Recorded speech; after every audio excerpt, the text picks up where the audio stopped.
Welcome to the special lecture to try and finish what I didn't get around to on Thursday. So, we were talking about function calls, and I said that the way function calls are implemented in MIPS, in the general case, is to use the stack. So each function builds a stack frame for its own use, and that stack frame exists while the function is executing. When the function returns, the stack frame for that function goes away. You can see this diagram is trying to show that stack frames can be different sizes as well, depending on what we actually need to use the stack frame for. So a typical use of a stack frame would be always to store the value of the frame pointer. We use the frame pointer to manipulate the stack frames. Kind of makes sense, it's called the frame pointer. Also, every function stores its return address. Why is that? Just in case that function makes a call to another function, which would write over the top of the array register. Then we store whatever other stuff needs to be stored, which is possibly some of the S registers. If this function is going to use the S registers, the person who called this function is expecting the S registers to be unchanged, so we need to save them somewhere. And also, if we've got local variables and we're not storing those variables in registers all the time, then we need some space for them as well. So a stack frame looks something like that. It's bounded by the frame pointer at the top end and the stack pointer at the bottom end. But of course, remember that the stack grows down, so this is effectively the top of the stack, and this is the base of the stack frame. Alright, I talked about MIPS branch delay slots in the lecture. We don't need to worry about them because SPIM doesn't have them. Alright, so how does a function make a call to another function? There are a number of things to do before we even get around to building the stack frame. First thing is that we need to put the arguments to the function in the argument registers if they fit, those registers being 32-bit registers. If we happen to have floating point arguments, they could be stored in the floating point registers. Of course, you can see that there are only 4 registers here. What happens if we got more than 4 arguments? Well, the arguments end up being pushed onto the stack. If the function is using any registers that it needs to be preserved and which aren't S registers, so S registers are guaranteed to be preserved by the function that you're calling.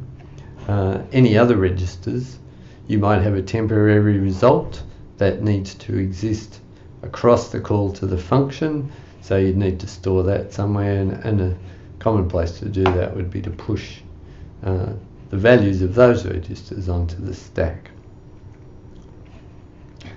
And then of course, to make the actual function call, we use the JAL instruction. Now, pushing a couple of places here I've mentioned pushing things onto the stack.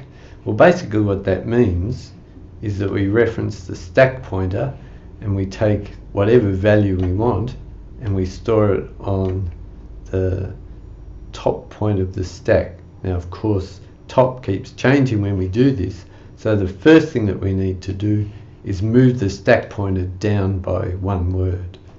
Okay, so we add to the stack pointer -4 bytes, which basically says go 4 bytes lower in the stack area and then store whatever value we need into that location. Remember that this parenthesized register computes an address based on the contents of this register, so it's effectively like a pointer dereference. Alright, so we can set up a function call. So let's imagine that we've got a function call with 6 arguments, so they're obviously not going to fit in the 4 A registers, and the function f calls the function g with 6 parameters. The function g performs this computation and returns the result of that. Right, how would we implement the function call? Alright, so f already has a stack frame with the stack pointer set to there. To make the function call, first thing we need to do is set up all the arguments. Now the first 4 arguments are easy. They can go into the A registers. The next 2 arguments, obviously there's no more space in the A registers, so we push those arguments onto the stack. The stack pointer will, while we're doing all of this stuff, will still be here. So 4 bytes lower is this address here, so that's what we're computing there.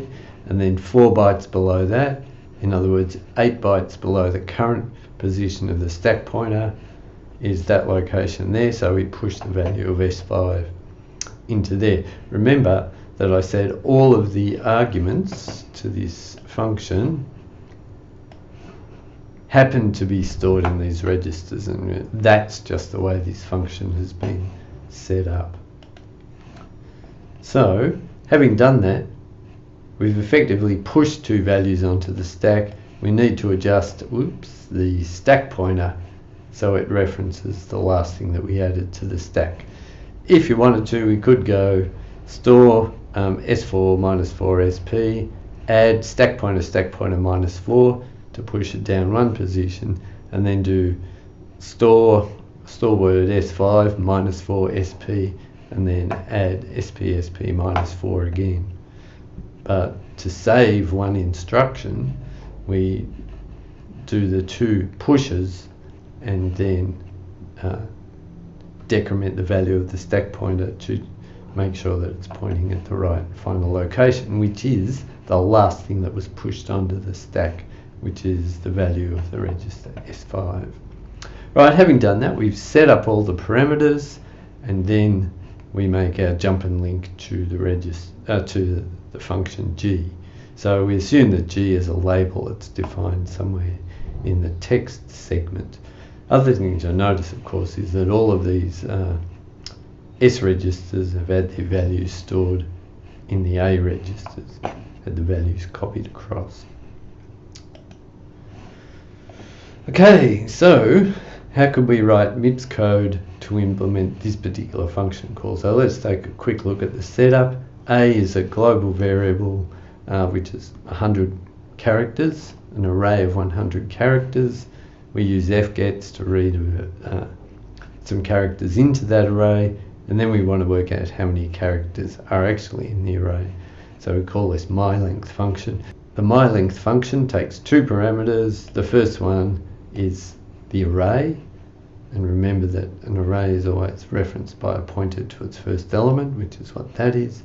And the second parameter is the number of elements, the size of the array, which kind of bounds the number of elements that we're going to consider if we don't bump into a null character before we get there. Oops, there's a missing quote there, minor detail. Alright, so all we're really interested in as far as this exercise goes is representing that call. So we have to get both of those parameters into the argument registers. Okay, so let's take a look at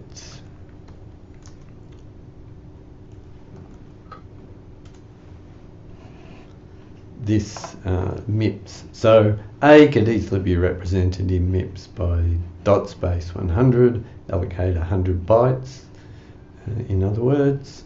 And to implement the function call, it's actually quite simple.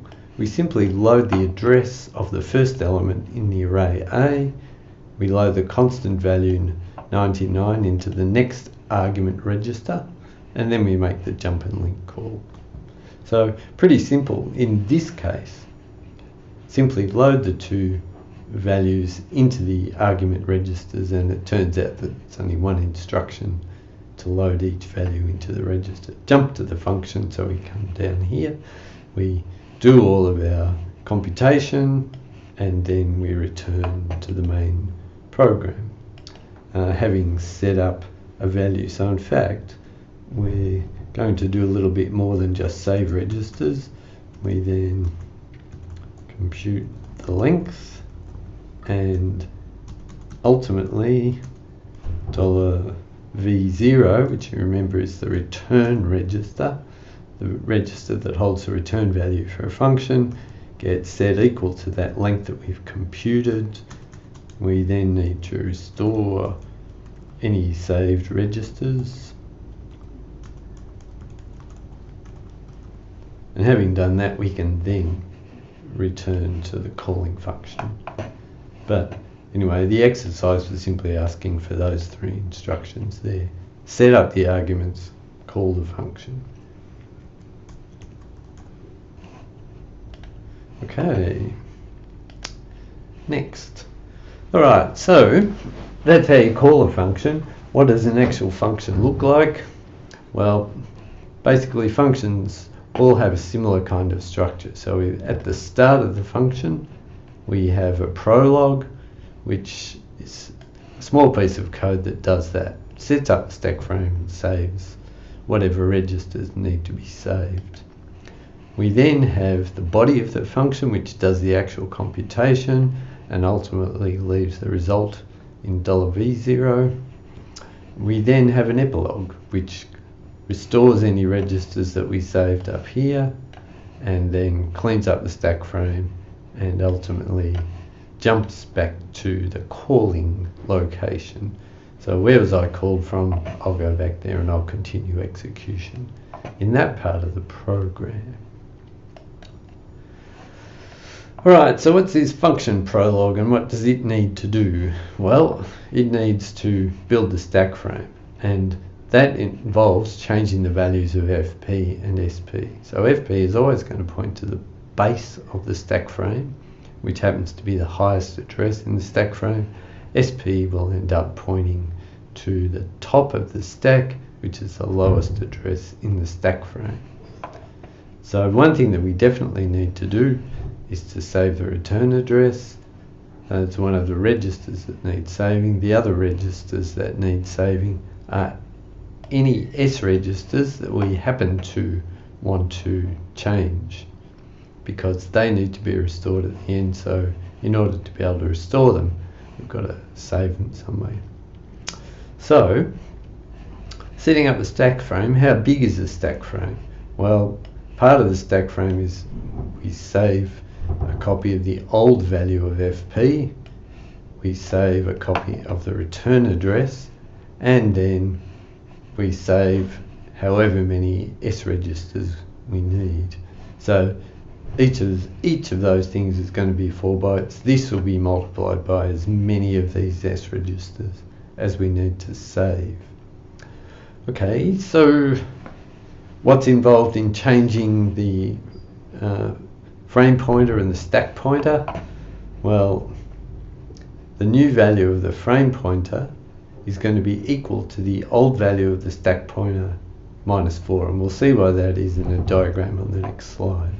And the stack pointer moves down by however large the stack frame is, because it's always pointing at the last location in the stack frame. So here's an example of a prologue. So we're calling a function fx, and the function fx is going to use registers S0, S1 and S2, so it needs to save them at the start. Okay, so when we make the call to this function, that's the value of SP, that's the value of FP. So the first thing that we do is, in the location below the current value of SP, we save a copy of this value of FP. So that's what that line of code there is doing. The next thing we do is save a copy of the return address. So that's 4 bytes lower down than the location where we stored the frame pointer. So the location where we store the stack pointer, where we store the return address, is this location here. So at the moment we're doing everything relative to the stack pointer, and they're all negative numbers because we're dealing with locations further down the stack. Alright, so the next location that we're interested in, a word location, down the stack. Minus 12 will take us to this memory word here, and into that memory word we're going to store S0. Minus 16 takes us to the next location. So remember, all of these are being increased by 4 to go one word further down the stack. So into this location here we load the value of S2. Alright, at this point these are still the values of FP and SP, so we need to adjust them.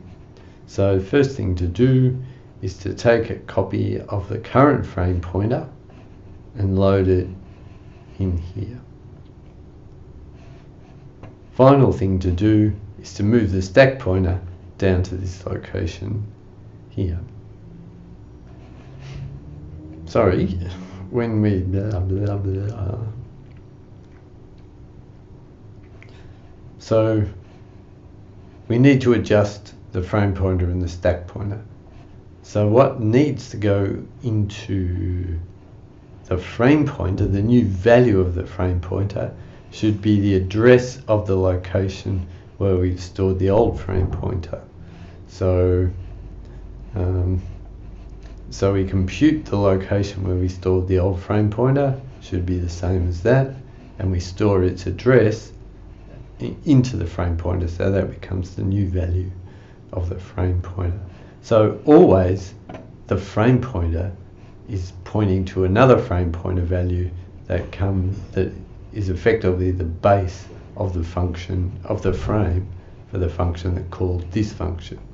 So remember, this is the stack frame for fx, the function fx. And the other thing that we need to do, of course, is we need to move the stack pointer down so that it always points to the last thing that was added to the stack.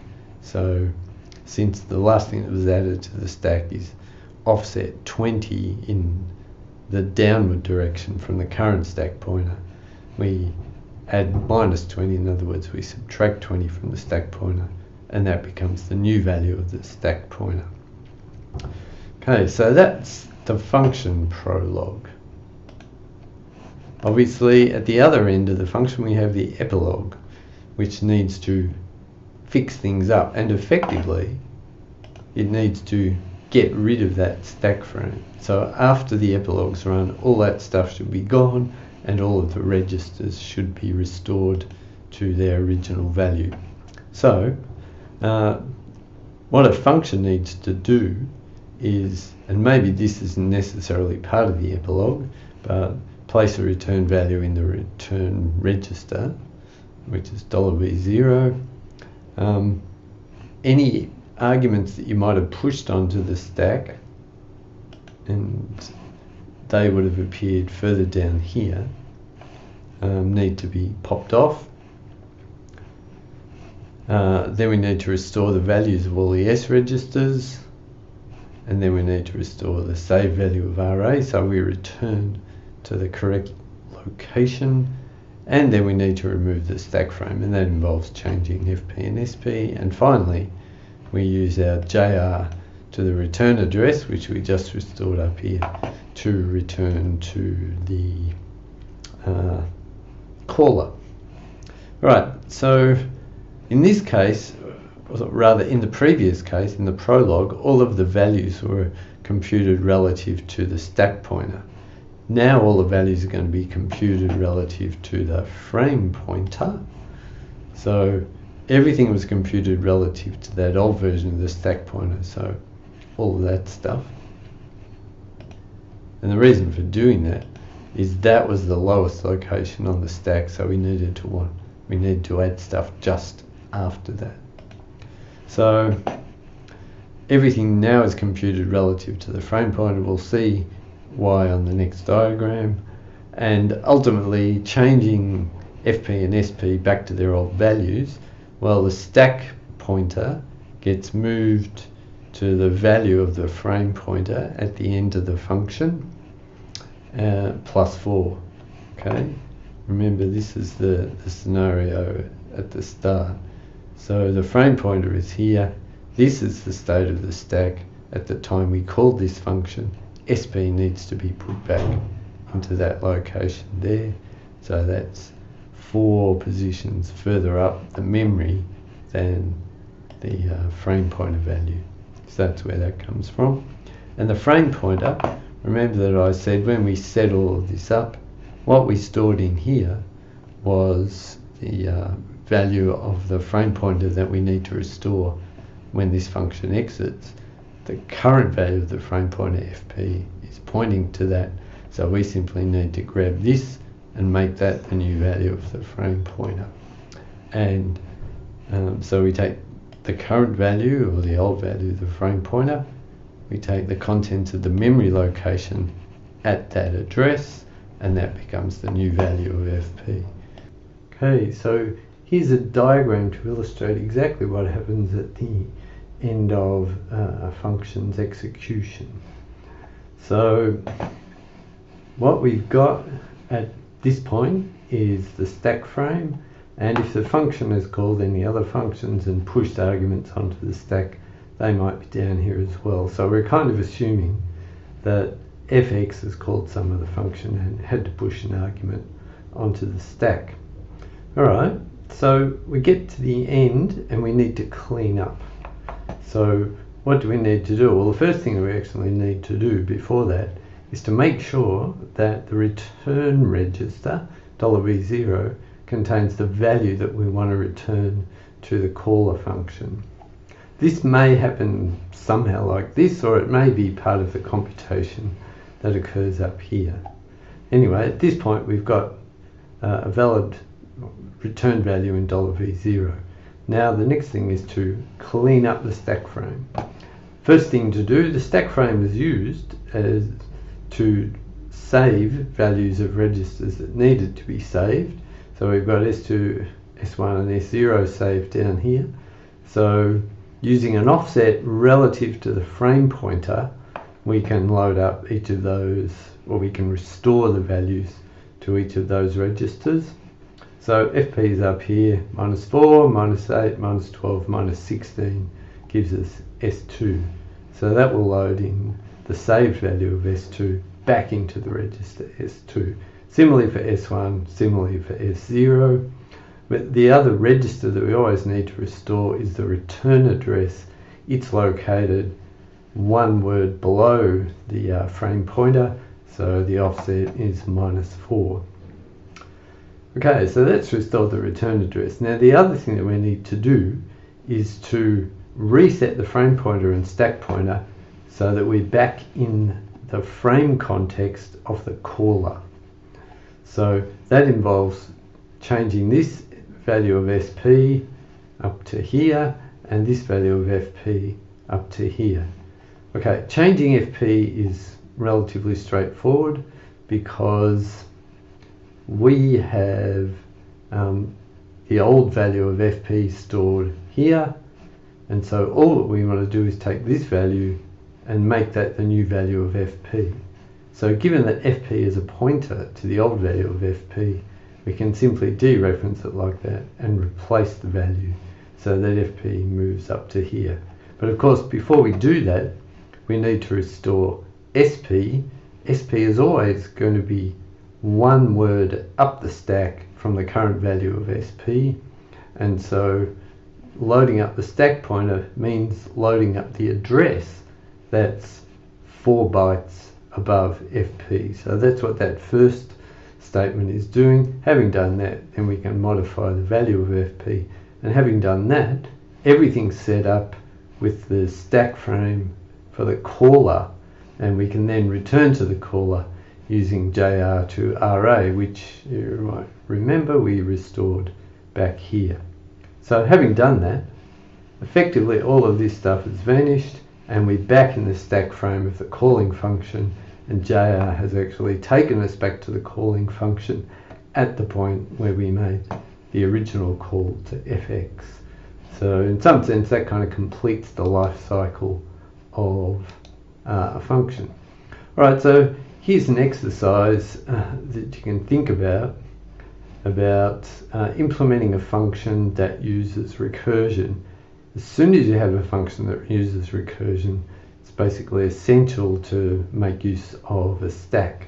So this particular function here sums up the values of an array, or in fact a slice of an array, and in this case the slice happens to be the entire array, so that will give us the sum of all of the values in the array. But to work out the slice, first thing we pass in the array as an address, we pass in the low value, the low index, the starting index of the slice, the upper index of the slice, and then we use recursion to work it out. So if the low index is greater than the high index, then we're done. There's no slice to return the sum of, so we simply return the base value 0. If we've got a non-empty slice, in other words, if low is less than or equal to high, if low equals high, then we've got a slice of size 1, otherwise we've got a slice consisting of a number of elements of the array. So in that case, we simply get the value of the first element in the slice and add that to the sum of the rest of the slice, and that should have been sum of rather than just sum, but I'll fix that on the slide. So the answer to this is in the exercises directory, and I'd suggest that you go and look at it. So the sum of function is going to have the standard structure that we've just described. It'll have prologue at the start, then the body of the function, which is basically working this stuff out, and then the epilogue to clean up afterwards. And it would be worth running that function or running that program in Qt SPIM so that you can see how the stack changes as we make the recursive calls to the function. So clearly what's going to happen in this case is we'll make a call that'll take a of 0 and then work out the sum of a from 1 to 9. Then it will get the sum of a1, add that into sum of a2 to a9, and so on. So it'll make a whole lot of recursive calls down until low becomes greater than high, and that's guaranteed to happen because we're always increasing low and we're not increasing high. But anyway, go and have a look at the code for this function in the week 5 exercises directory, and hopefully you will find it reasonably easy to understand. But in any case, I'll take a look at the code for that in the lecture on Monday. Okay, that's it for this extra piece of the lecture.